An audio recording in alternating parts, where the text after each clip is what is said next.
శ్రీ గణేశాయ నమః. సందేహాలకి సైన్స్ సమాధానాలు. మన జీవితంలో నిత్యం అనేక సందేహాలు వస్తూ ఉంటాయి. వాటిని వెంటనే నివృత్తి చేసుకోవాలి.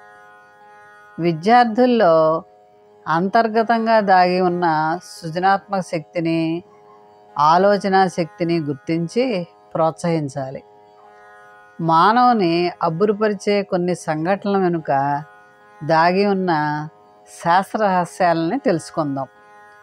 ఈ విషయాలను సేకరించి మీకు తెలియజేస్తున్నాను.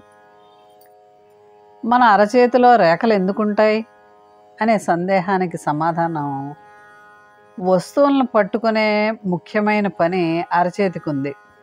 ఈ పట్టుకోవడం దృఢంగా ఉండేందుకు అరచేతిలో చర్మం మిగిలిన శరీర భాగంలోని చర్మంతో పోలిస్తే స్థిరమైనదిగా ఉండాలి.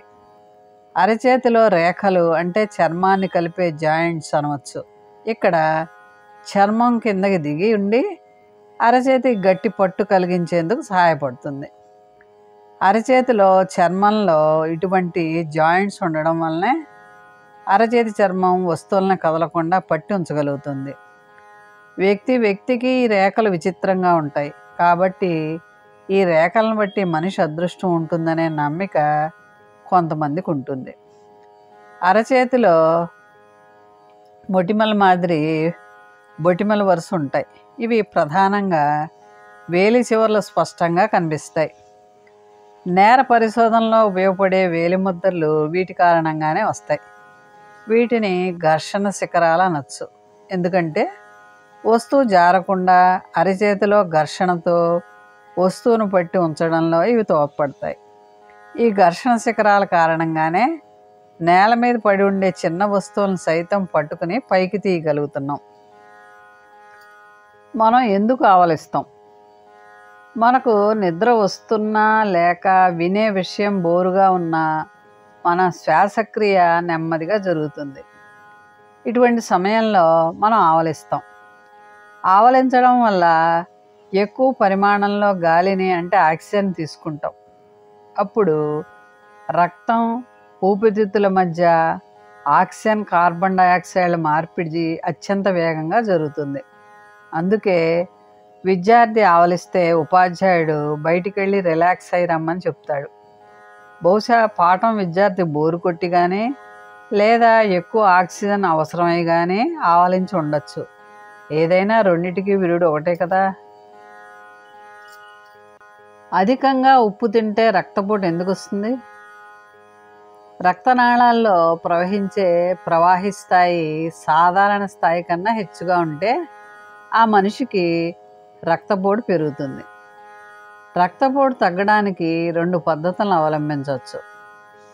రక్తనాళం ప్రవాహిని భరించగల సామర్థ్యాన్ని పెంచడం ఒక పద్ధతి. మందులు ఉపయోగించి రక్తనాళాలు ఉబ్బేలా చేయటం. రెండవ పద్ధతిలో రక్తనాళాల్లో ప్రవహించే ప్రవాహి పరిమాణాన్ని తగ్గించటం. ఈ విధానంలో కూడా ఔషధాలు ఇస్తారు. అప్పుడు నీరు అధికం కాబడి రక్తనాళాల్లో ప్రవహించే ప్రవాహి పరిమాణం చాలా వరకు తగ్గుతుంది. మనం ఉప్పు ఉపయోగిస్తాం. దీని రసాయన నామం సోడియం క్లోరైడ్. ఇది ఆస్మాటిక్ పీడనాన్ని కలిగించి రక్తనాళాల్లో ఉండే ప్రవాహి స్థాయిని పెంచుతుంది. ఈ విధంగా రక్తనాళాల్లో ప్రవాహి అధికంగా చేరేసరికి ఆ మనిషి రక్తపోటు ఆటోమేటిక్గా పెరిగిపోతుంది. అందుకే ఎక్కువ రక్తపోటు గల రోగులను ఉప్పు తగ్గించి ఆహారం భుజించమంటారు. కొబ్బరి బొండంలోకి నీరు ఎలా వస్తుంది? కొబ్బరి బొండంలో నీరు ప్రవాహి రూపంలో ఉండే ధాతువు. ఇది గుడ్డులో ఒక భాగం. లోపలనున్న బీజాంకురానికి పోషక పదార్థంగా ఉంటుంది. కొబ్బరి బొండం కూడా ఒక ఫలమే. దీని లోపల ఒకే విత్తనం ఉంటుంది. ఇతర ఫలాలకు ఉన్న మాదిరిగానే దీనికి 3 ఆవరణలు ఉంటాయి. ఫలం వెలుపలుండే తొడుగు పీచుతో నింపబడి ఉంటుంది. మధ్య తొడుగు గట్టి పెంకుతో తయారు కాబడి ఉంటుంది. లోపల తొడుగు తినడానికి వీలైన గుజ్జుతో ఉంటుంది. ఈ గుజ్జు చెట్టు రసం అంటే ప్రవాహి రూపంలో ఉండే ధాతువు నుండి తయారవుతుంది. ఈ ప్రవాహి రూపంలో ఉండే ధాతువు మనకు కొబ్బరి బొండంలో కనిపించే నీరు అన్నమాట.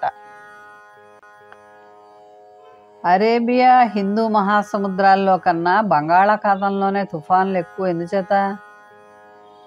నీటి ఆవిరి నీరుగా ద్రవీకరణం చెందినప్పుడు విడుదలయ్యే గుప్తోష్ణం తుఫాన్లను ఉష్ణమండల ప్రాంతాల్లో ఏర్పరుస్తుంది. అంటే వాతావరణంలో ఉండే నీటి ఆవిరి ఈ తుఫాన్ల ఆవిర్భావానికి ప్రధాన కారణం అన్నమాట. ఈ నీటి ఆవిరి పరిమాణాన్ని సాగర ఉపరితల ఉష్ణోగ్రత అదుపు చేస్తూ ఉంటుంది.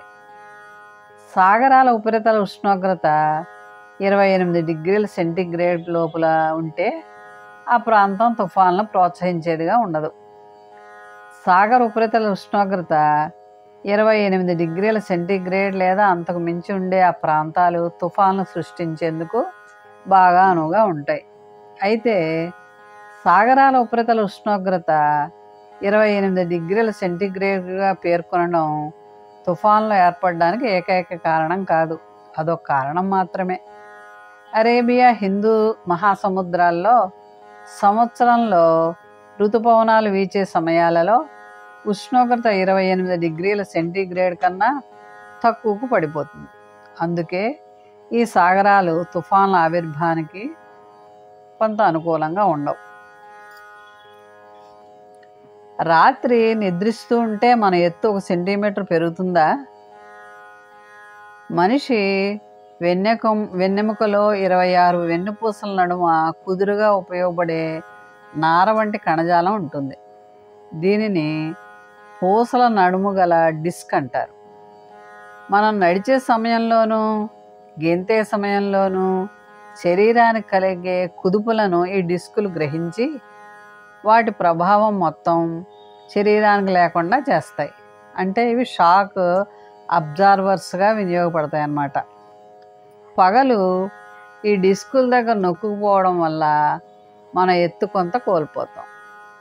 రాత్రి సమయంలో పడుకుని నిద్రించేటప్పుడు ఈ డిస్కులు తమ తొలి స్థితిని పొందుతాయి. అందుకే ఉదయం నిద్ర నుండి మనం లేచేటప్పుడు గరిష్ట ఎత్తు ఉంటాం. పగలంతా శ్రమించి నిద్రకు ఉపక్రమించే ముందు మనం కనిష్ట ఎత్తు ఉంటాం. అంతేకాదు ఈ డిస్కులు వయసుతో పాటు హరించుకుపోతాయి. మనిషికి 21 సంవత్సరాల వయస్సు వచ్చేసరికి గరిష్ట ఎత్తు ఉంటాడు. ఆ తరువాత ప్రతి 25 సంవత్సరాల కాలానికి 2.5 సెంటీమీటర్ల ఎత్తు తగ్గిపోతాడు.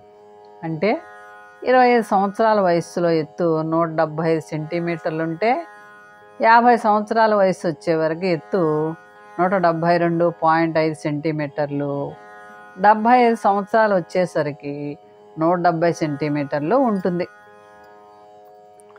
కీచురాయి శబ్దాన్ని బట్టి అది ఎక్కడ ఉందో కనిపెట్టలేం. ఎందుచేత? కీచురాయి చేసే శబ్దాన్ని బట్టి అది ఎక్కడ ఉన్నదో చెప్పడం కష్టం. ఇది విడుదల చేసే శబ్దం తీవ్రత ఎక్కువ. అదేవిధంగా ఆ శబ్దం తరచుదనం కూడా బాగా ఎక్కువ. సాధారణంగా ధ్వని జనకాన్ని మనం తెలుసుకోగలగడానికి కారణం మన 2 చెవులు జనకం విడుదల చేసే ధ్వనిని ఒకేసారి చేరవు. కొద్ది కాల వ్యవధి ఉంటుంది. మనిషి మెదడు ఈ కాల వ్యవధిని ఆసరా చేసుకుని ధ్వనిజనకం ఎచ్చట ఉన్నదో తెలుసుకునేట్లుగా చేస్తుంది. కీచురాయి విడుదల చేసే ధ్వని మన 2 చెవులకు దాదాపు ఒకేసారి వినిపిస్తుంది. అంటే వీటి మధ్య కాల వ్యవధి బాగా తక్కువగా ఉంటుంది.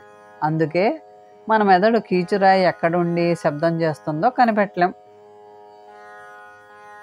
రైలు పట్టాల కింద కంకర్రాళ్ళు వేస్తారు. ఎందుకని?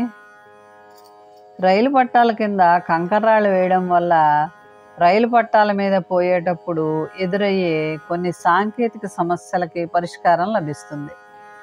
19వ శతాబ్దంలో ఇంజనీర్స్ రూపొందించిన విధానం ఇది. రైలు మార్గం యొక్క క్షితిజ సమాంతర తలం, లంబతలం కూడా ఒక లెవెల్లో ఉండాలి. స్లీపర్స్ వేసి దాని మీద రైలు పట్టాలు కదలకుండా క్లిప్ చేసిన తర్వాత కంకర్రాళ్ళు దాని చుట్టూ వేస్తారు. అగ్నిపర్వతాలు విడుదల చేసిన బూడిద వంటి పదార్థాలను కూడా ఈ కంకరకు బదులుగా వాడచ్చు. రైలు పట్టాలు మట్టం సరిచేసేందుకు ఈ కంకర్రాళ్ళు వాడతారు.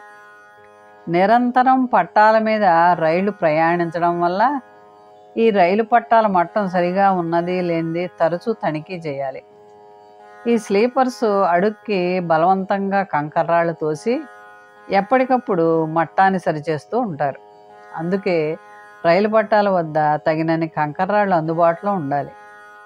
నిజానికి మొదట్లో రైలు మార్గం వెంబడి గ్యాంగ్మెన్ నడిచి వెళుతూ స్లీపర్స్ అడుగుకి కంకర్రాళ్ళను తోసి సవరించేవారు.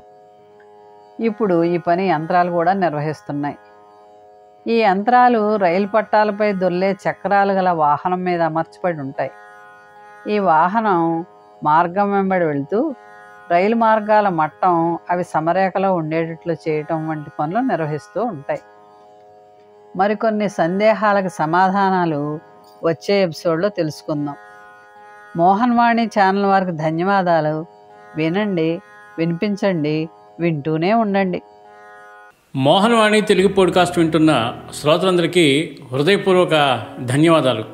ఏమండోయ్, ఇప్పటివరకు మన ఛానల్కి సబ్స్క్రైబ్ చేసుకోకపోతే ఈ క్షణమే వెంటనే సబ్స్క్రైబ్ చేసుకుని ఆ పక్క నుండి బెల్ బటన్ని మ్రోగించండి. అప్పుడు నేను చేసే అప్డేట్స్ అన్నీ మీ ముందు ప్రత్యక్షమవుతాయి.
ఇక్కడితోటి ఈ ఎపిసోడ్కి ఇక్కడ విశ్రాంతి ఇద్దాం, తర్వాత మళ్ళీ కంటిన్యూ చేద్దాం.